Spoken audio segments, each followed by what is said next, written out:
Hey. Talkings with Kev.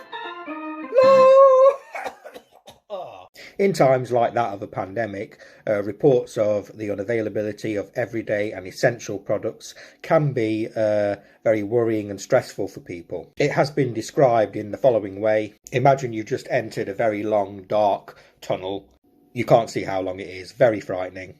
However, if you're armed with a rucksack full of food and bottles of water, the idea of it might be more bearable. This kind of explains why an individual might panic buy, but how does it get so out of control in a mass way? I said in last week's video that panic buying is kind of born out of anxiety for the unavailability of products, but it's actually the panic buying that makes the products unavailable, which causes anxiety, so you end up in this kind of vicious circle. The unavailability of products is usually unlikely unless we start panic buying, which we do. We are currently, right now, witnessing a second trend of panic buying, and I fear we may not have learnt very much from the first trend earlier in the year. In fact, I predict, unfortunately, that it will be even worse. People will panic buy more, using the logic and justification that they need to get in earlier this time. In a recent survey by Mind, a huge proportion of the participants said that the unavailability of products had negatively impacted their mental health. So, why do we panic buy, and what can we do to beat the habit?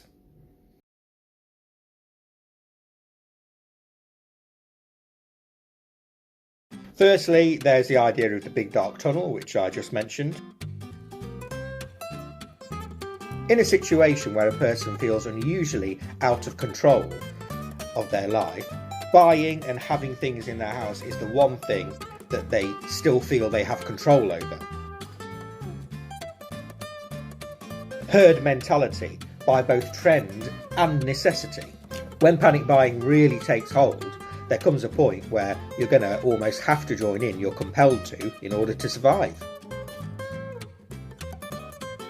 And there's something called loss aversion logic, LAL, i.e. it's better to be prepared and have too much than run out. So, can we stop it? Unfortunately, no, unless we all work together. But if a big enough proportion of people change the way they think and act just slightly, we can, to use pandemic terms, delay the peak and flatten the curve.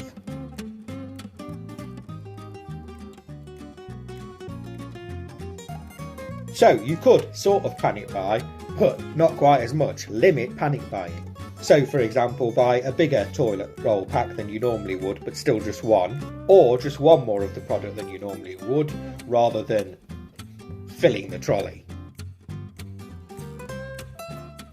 Avoid stress shopping. Stress will lead to confusion and bad decisions while shopping, and also you're more likely to mirror other people's behaviour, so start filling that trolley with unnecessary things. Change the thinking. How can we, rather than I, survive? If you equip yourself to be the very last survivor, how's that life going to work out for you? How are you going to get nice food, clean water, clothes, stay warm, stay safe, stay healthy? Who's going to fix your broken arm?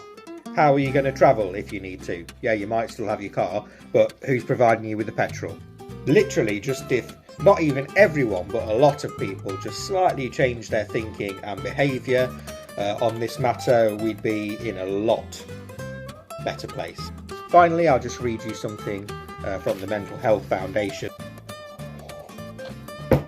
Asking some of these questions of ourselves as we stare at the supermarket shelves will help us overcome our urges to panic buy and instead embrace the bigger us that is essential in times like this. The widespreading of the novel coronavirus means that many of our fellow citizens who are vulnerable, as well as healthcare workers, will still have to go to supermarkets and grocery stores to ensure they have the basics. Ensuring we help to leave enough to go around for everyone will also mean that we are active in protecting our collective well-being.